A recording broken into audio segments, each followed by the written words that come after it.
그러면서 기도를 하죠. 보세요. 내 하나님이여, 내가 이 백성을 위하여 행한 이 모든 일을 기억하사 내게 은혜를 베푸시옵소서.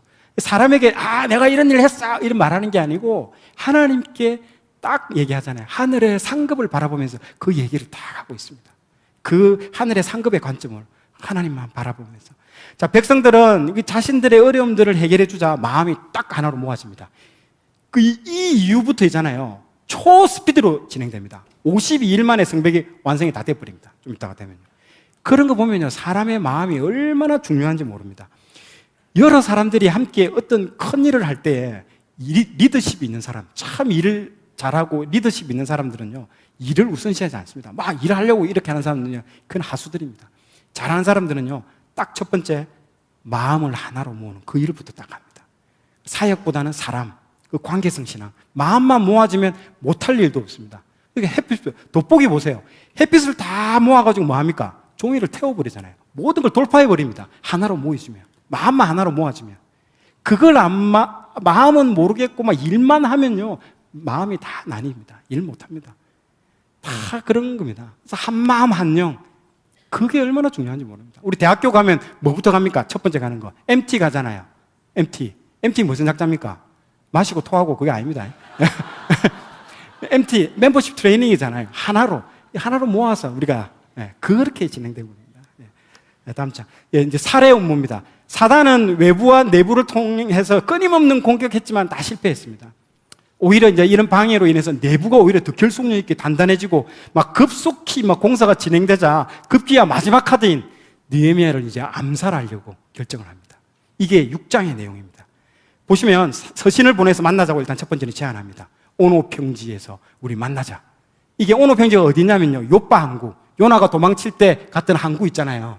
저기 서쪽 끝에 있는 그 요빠 항구 옆에 있어요. 그러니까 우리나라로 치면 어디서 보자고 하냐면 인천 연안 부두가 이런 데서 야적장 같은데 우리 액션 영화 보면 나오잖아요. 거기서 오라고 합니다. 살해하고 배 타고 도망가려고 하는 딱 수법이 딱 나오는 거죠. 그런데 느헤미야는 이걸 다 간파하죠. 간파하고 만나기를 거절합니다. 4번씩이나 제안합니다. 또 보내고 사람을 또 보내고. 인간적인 사람은 미안해서라도 한 번은 갑니다. 가면 죽습니다. 이게 느헤미야는 마음이 확고합니다. 절대로 이거 간파했습니다. 그리고 이게 안 통하자 5번째 편지는 교활한 심리전을 전개합니다. 옛날 편지는요, 보통 그림처럼 인봉을 합니다. 저렇게 둘둘둘 말아가지고 오른쪽에 있는 그 인장을 탁 찍어요. 그래서 누가 열어봤는지 안 열어봤는지를 알 수 있습니다. 못 열어보게끔 해요. 그런데 편지가 왔는데 편지가 인봉이 안 돼 있는, 열려있는 편지가 왔다라는 거예요. 그 말은 이 편지가 전달되면서 온 사람들이 다 봤다라는 그 말이거든요. 이게 심리입니다, 심리. 편지를 봐서 그 안에 내용이 뭐냐? 느헤미야가 왕이 되려고 한다. 그래서 예루살렘 성벽을 재건하려고 한다. 온 동네 소문내게. 그 기가 나중에 페르시아의 왕까지 들어가면 어떻게 될까요? 엄청 곤란해집니다. 이제 소문을 내서 심리적 타격을 하게 하는 거죠. 요즘 가짜 뉴스 있잖아요. 다 이 똑같은 수법입니다. 지금.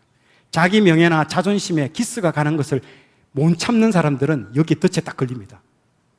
이런 올무에 딱 걸립니다. 가서 해명하려고 그러죠. 아이고, 그게 아니고요. 그게 아니야. 하면서 막 그런 사람도 있죠. 막 조급해가지고 막 자기 자존심에 막 기스가 나는 큰일 납니다. 바로 걸리되죠. 그러면 죽습니다.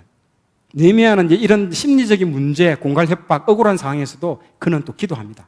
어떻게 기도하십니까? 이는 그들이 우리를 다 두렵게 하고자 하여 말하기를 그들의 손을 피곤하게 하여, 이렇게 다 보십시오.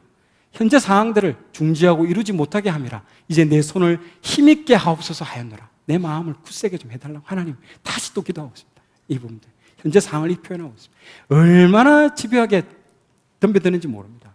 자, 세 번째는요, 더 악랄합니다. 이거는 완전히 심리적입니다. 다른 사람을 통해서 공격합니다. 느헤미야에게서 아주 중요한 사람이 스마야입니다. 이 사람이 두문불출하죠. 그래서 느헤미야가 신방을 찾아갑니다. 이 사람이 왜 안 나타나지? 근데 스마야가 대적들이 당신들을 죽이려고 합니다. 빨리 피합시다. 그래서 저기 성문 안에 들어가서 빨리 피하고 성문 안에 들어가서 숨어 있으라고 딱 알려주거든요.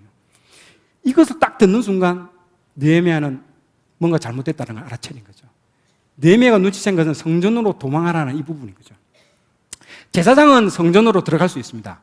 그러나 왕도 성전으로 절대로 들어가지 못합니다.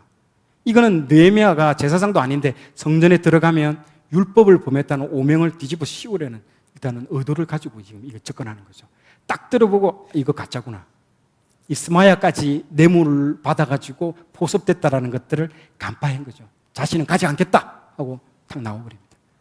적이 노리는 건 딱 두 가지죠. 스마야를 통해서 느헤미야가 성전에 들어가서 그 골방, 성전방에 들어가면 자객을 보내서 죽이든지, 혹시 자객을 피해서 나오게 되면 율법의 죄를 뒤집어 씌워서 그 사람 갖다가 무너뜨리려고 하는 의도죠. 아주 교묘합니다. 무슨 일을 하든지 상당히 영적 분별력이 있어야 됩니다. 이것이 참 중요합니다. 딱 듣는 순간 이게 가짜구나를 알아차려야 되죠. 마귀의 죄안은요, 화려하고 그럴듯하고 합리적이고 이성적입니다. 얼마나 합리적입니까? 이 제안 내용이, 스마야가. 그러나 그게 간파해야 되는 거죠. 그래서 꿰뚫어 보는 그 성령의 눈, 말씀의 눈이 있어야 여러분들이 이 위기를 피할 수 있습니다. 자, 그래서 기도를 합니다. 도비야, 산벨랏 외에도요, 보세요. 여선지자 노야다와 그 남은 선지자들이 곧 나를 두렵게 하고자 한 자들의 소행을 기억하소서. 수많은 선지자들이 와가지고 거짓 예언을 하는 거예요. 너 이렇게 해야 된다. 다 거짓말에 매수돼서. 그걸 위협을 다 느끼네. 이게 지금 느헤미야가 당한 거예요. 상상할 수 없는 것을 다루고 있습니다. 거짓 예언으로, 속임수로 얼마나 두렵게 했다는 게 다 나옵니다. 두려움에 잡히면 죄를 짓게 되고 오명에 빠집니다. 절대 두려움에 빠지지 말고, 두려울 때 뭔가 여러분 결정하면 안 됩니다. 두려우면 기도해야 되지 결정하시면 안 됩니다. 스탑! 딱 두려움 느끼면 스탑해야 됩니다. 그리고 그 이후에 평안을 찾아주면, 평안이 오면 그게 하나님 결정이 맞는 겁니다. 반드시 그렇게 하셔야 됩니다. 자, 보면 그래서 느헤미야가 6장 15절에 성벽 재건이 완성됩니다. 온갖 모함과 살해 위협을 뚫고 결국 성벽 공사가 52일 만에 끝나게 됩니다. 이 성전 건축이 이 정도로 어렵습니다. 교회들마다 성전 건축으로 막 어려움을 많이 겪고 있는 걸 다 보시잖아요. 이러한 영적 전투가 있기 때문에 그래 어려운 겁니다. 정말 치열합니다. 건축을 앞두고 있다면 이 책은 필독서로 반드시 읽어보고 시작해야 됩니다. 이 느헤미야의 책이야말로 전신갑주를 입고 이 성전 건축을 시작해야 되는 책입니다. 자, 느헤미야 전체의 핵심 구절입니다. 자, 같이 한번 읽어보도록 하겠습니다. 시작.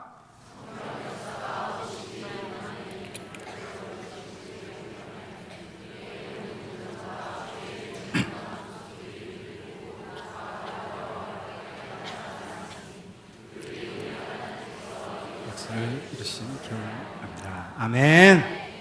예, 백성들의 마음이 모이자 50일 만에 빠른 속도로 끝을 냈고, 우리들의 대적들이 두려워하고 크게 낙담했고, 이 모든 일이 하나님이 하셨다는 그 선포를 하고 딱 마치게 되는 거죠. 예.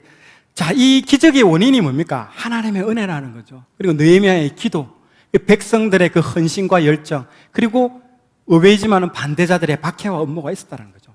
이게 반대자들의 박해와 업무가 무슨 원인이 될 수 있겠냐? 그러니까 기도하는 거죠. 그러니까 왜 하나님 이걸 허락하시겠습니까? 이런 게 없으면 기도 안 합니다.